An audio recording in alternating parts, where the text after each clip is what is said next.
Hi friends, ಎಲ್ಲರಿಗೂ ನಮಸ್ಕಾರಗಳು. ಇವತ್ತಿನ ಒಂದು ವಿಡಿಯೋದಲ್ಲಿ ನಾವು ಸ್ಪರ್ಧಾತ್ಮಕ ಪ್ರಶ್ನೆಗಳ ಬಗ್ಗೆ ಚರ್ಚಿಸೋಣ. ಅಂದ್ರೆ ಯಾವ ತರ ಇವೆ ಇವತ್ತಿನ ಒಂದು ಪರೀಕ್ಷೆಗೆ ಬರುವ ಪ್ರಶ್ನೆಗಳೊಂದು ಚರ್ಚಿಸುತ್ತಾ ನೋಡೋಣ ಬನ್ನಿ. ಹಾಗಿದ್ರೆ ನೀವಿನ್ನು ನಮ್ಮ ಚಾನೆಲ್ನ ಸಬ್ಸ್ಕ್ರೈಬ್ ಮಾಡಿಲ್ಲ ಅಂದ್ರೆ ಸಬ್ಸ್ಕ್ರೈಬ್ ಮಾಡಿ, ಹಾಗೆ ಈ ವಿಡಿಯೋನ ನಿಮ್ ಫ್ರೆಂಡ್ಸ್ಗೆ ಶೇರ್ ಮಾಡಿ. ದಯವಿಟ್ಟು ವಿಡಿಯೋನ ಕೊನೆವರೆಗೂ ನೋಡಿ. ಸ್ಪರ್ಧಾತ್ಮಕ ಪ್ರಶ್ನೆಗಳು. ಪ್ರಶ್ನೆ 1. ಎಥನಾಲ್ ಮತ್ತು ನೀರಿನ ಮಿಶ್ರಣವನ್ನು ಇದರಿಂದ ಬೇರ್ಪಡಿಸಬಹುದು. ಆಪ್ಷನ್ ಎ ಆವಿಯಾಗುವಿಕೆ, ಆಪ್ಷನ್ ಬಿ ಹೊರತೆಗೆಯುವಿಕೆ, ಆಪ್ಷನ್ ಸಿ ಶೋಧನೆ, ಆಪ್ಷನ್ ಡಿ ಭಾಗಶಃ ಬಟ್ಟಿ ಇಳಿಸುವಿಕೆ. ಇದಕ್ಕೆ ಸರಿಯಾದ ಉತ್ತರ ನಿಮ್ಗೆ ಗೊತ್ತಿದ್ರೆ ಕಮೆಂಟ್ ಬಾಕ್ಸ್ ನಲ್ಲಿ ತಿಳಿಸಿ. ಇದಕ್ಕೆ ಒಂದು ಸರಿಯಾದ ಉತ್ತರ ಆಪ್ಷನ್ ಡಿ, ಭಾಗಶಃ ಬಟ್ಟಿ ಇಳಿಸುವಿಕೆ. ಅಂದ್ರೆ ಎಥೆಲ್ ಮತ್ತು ನೀರಿನ ಮಿಶ್ರಣವನ್ನು ಇದರಿಂದ ಅಂದ್ರೆ ಯಾವ್ದ್ರಿಂದ ಬೇರ್ಪಡಿಸ್ತಾರಂದ್ರೆ ಭಾಗಶಃ ಬಟ್ಟಿ ಇಳಿಸುವಿಕೆಯಿಂದ ಇದನ್ನ ಬೇರ್ಪಡಿಸಲು ಸಾಧ್ಯವಾಗುತ್ತದೆ.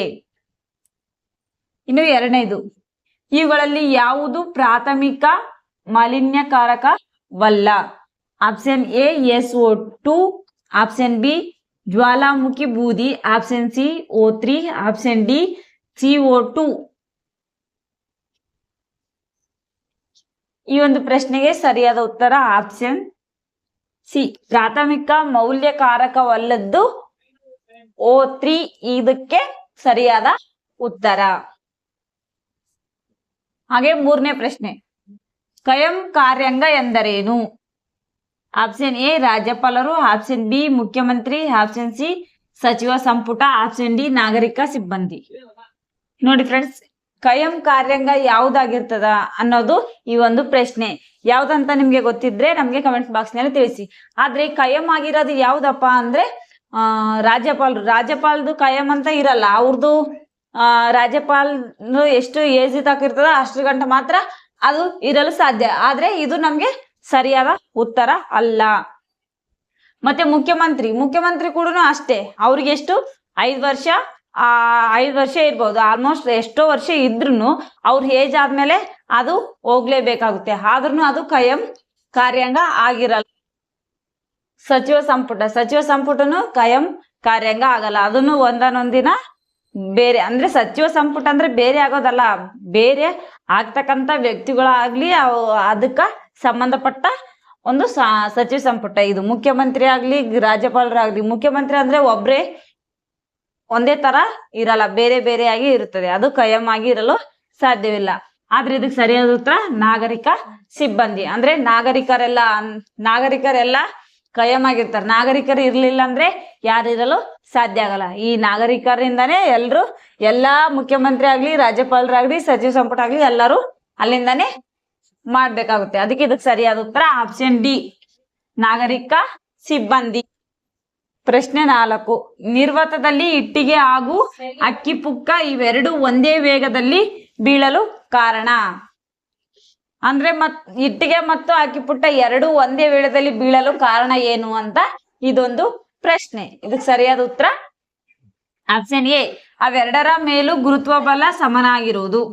ಆಪ್ಷನ್ ಬಿ, ಅವೆರಡರ ತೂಕ ಹಾಗೂ ದ್ರವ್ಯರಾಶಿಯ ನಡುವಿನ ಅನುಪಾತ ಸಮನಾಗಿರುವುದು.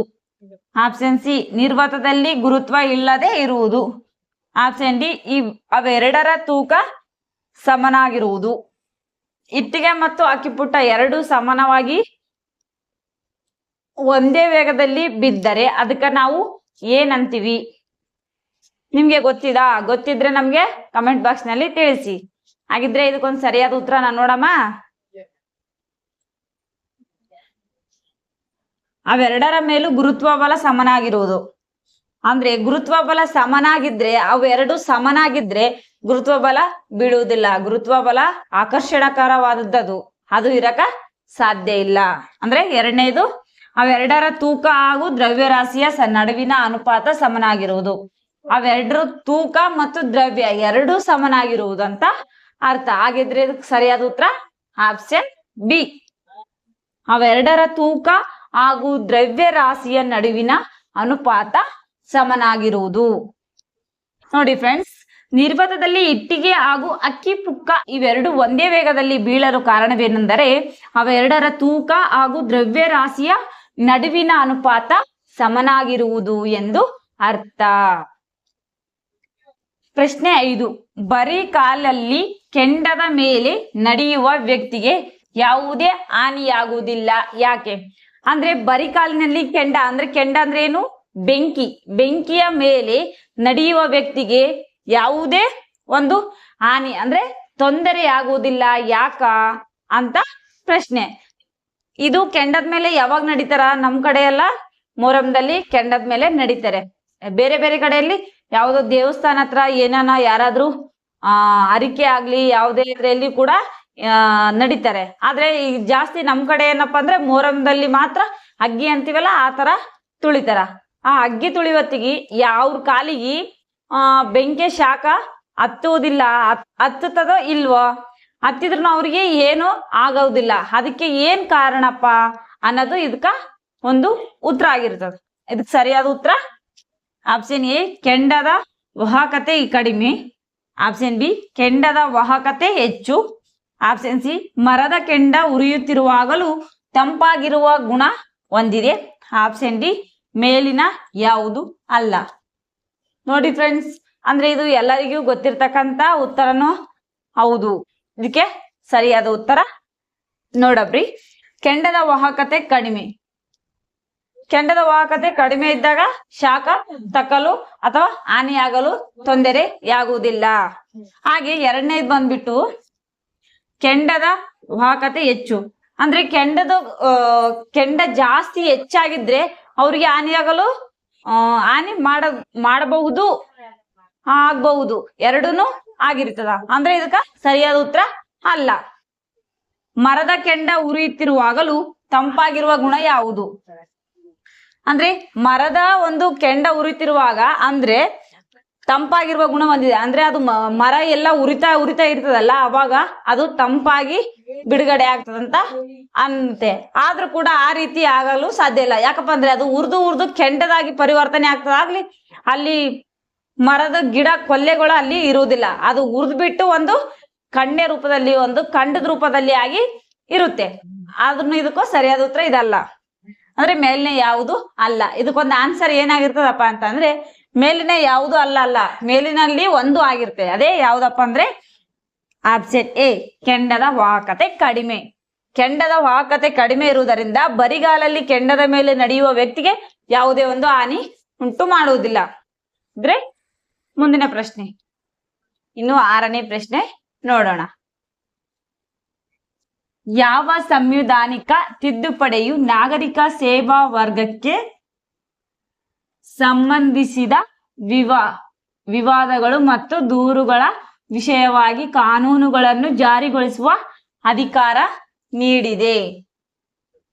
ಆಪ್ಷನ್ ಎ 42ನೇ ತಿದ್ದುಪಡಿ. ಆಪ್ಷನ್ ಬಿ 54ನೇ ತಿದ್ದುಪಡಿ. ಆಪ್ಷನ್ ಸಿ 104ನೇ ತಿದ್ದುಪಡಿ. ಆಪ್ಷನ್ ಡಿ 84ನೇ ತಿದ್ದುಪಡಿ. ನೋಡಿ ಫ್ರೆಂಡ್ಸ್, ಯಾವ ಒಂದು ತಿದ್ದುಪಡಿಯ ಮೂಲಕ ಆಗಿದೆ? ಇದಕ್ಕೆ ಒಂದು ಸರಿಯಾದ ಉತ್ತರ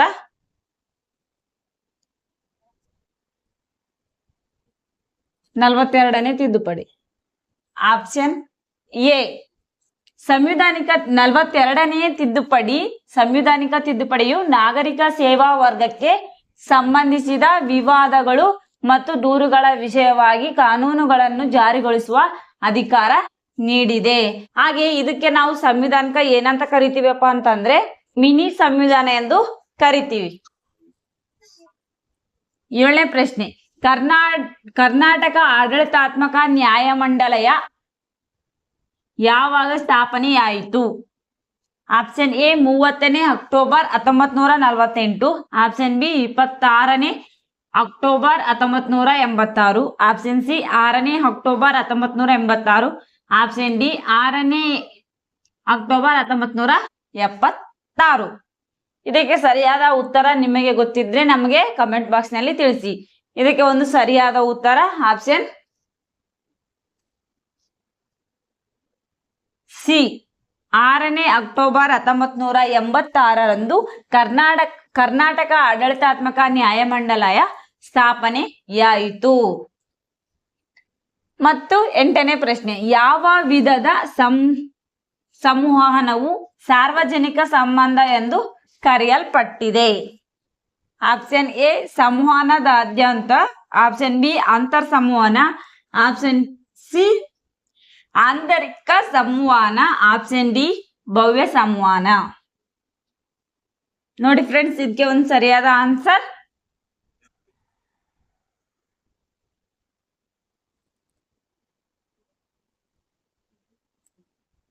ಈ ಒಂದು ಪ್ರಶ್ನೆಗೆ ಸರಿಯಾದ ಉತ್ತರ ಆಪ್ಷನ್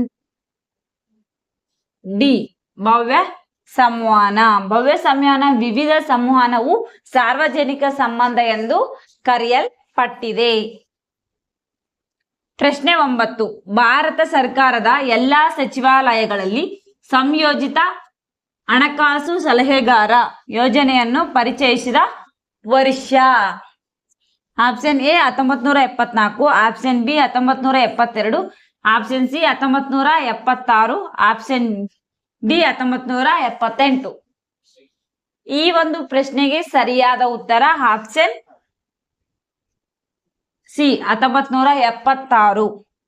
ಭಾರತ ಸರ್ಕಾರದ ಎಲ್ಲಾ ಸಚಿವಾಲಯಗಳಲ್ಲಿ ಸಂಯೋಜಿತ ಹಣಕಾಸು ಸಲಹೆಗಾರ ಯೋಜನೆಯನ್ನು 1976 ಪರಿಚಯಿಸಿದ ಒಂದು ವರ್ಷವಾಗಿದೆ. ಇನ್ನು 10ನೇ ಪ್ರಶ್ನೆ, ಸೇವೆಗಳಿಗೆ ಭವಿಷ್ಯದ ಅಭ್ಯರ್ಥಿಗಳನ್ನು ಯಾವ ತರಬೇತಿ ಸಲಹೆಯನ್ನು ನೀಡಿದೆ?